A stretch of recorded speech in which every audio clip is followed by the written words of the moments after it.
Begin with your personal safety, because after we talked on Thursday night, Friday became a more difficult day for you. That's apparently when the death threats got to the point where something had to be done.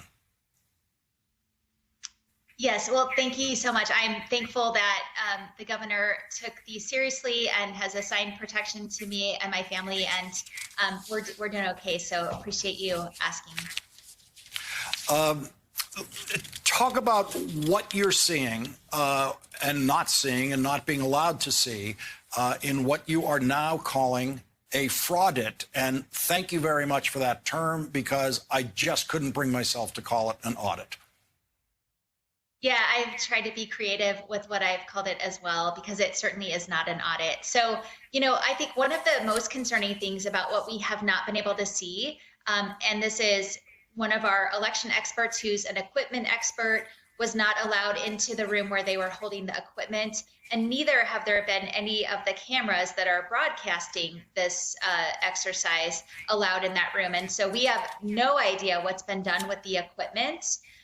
We certainly have seen many concerning things that are being done with the ballots, as you have mentioned. One of the Arizona senators who voted for this now regrets it, State Senator Paul Boyer. It's quoted in the New York Times saying, "It makes us look like idiots." Looking back, I didn't think it would be this ridiculous. It's embarrassing to be a state senator at this point. So, Secretary Hobbs, it sounds like he was prepared to deal with some level of ridiculous, but this is beyond that. You now also have the threat of a possible subpoena by the Senate Republicans trying to obtain internet routers, government internet routers that they believe somehow would help inform them about the vote. What is that about? Yeah, that's a good question. I'm not really sure what it's about. Something about passwords. I don't know why you would find the passwords from the routers, but these are routers that serve the entire county of Maricopa County, which is a large county, one of the largest in the country, and it would impact operations for the entire county. It would impact confidential health department data, confidential law enforcement data. It is beyond ridiculous that they think that they're entitled to these routers. And going forward, is there any? Last week, the idea was there's a high school graduation coming up what that building has to be used for, I believe as early as next week or next weekend. Have they come up with some plan to deal with the high school graduation that could get in the way of their playing with the ballots?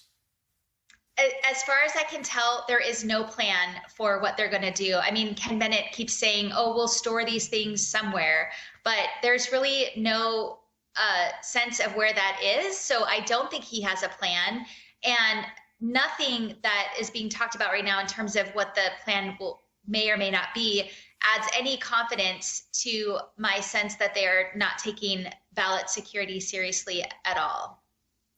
At what point would federal officials want to be physically present to watch what's happening here? Well, I can't speak to their intent on when they might actually send observers out or what the legal parameters are for them to be able to do that. But they certainly did share their concerns about the document preservation where it comes to federal laws and ballot retention for federal elections. Certainly none of the parameters of the federal law have been taken into account here. And so I'm extremely glad that they spoke up about their concerns. I have no sense that the Senate or cyber ninjas are taking these concerns seriously. And as you go forward, what are your biggest worries about what's happening there day to day with those ballots? Well, I mean, you talked a little bit about this in your intro, but they are not taking chain of custody seriously. So this means when they're unboxing ballots to do whatever they're doing to the ballots and then putting them back, they're not making sure they get put back in the right place, so that if somebody had to actually go in and do a real recount for whatever reason, they wouldn't be able to do that because the chain of custody has been damaged that much.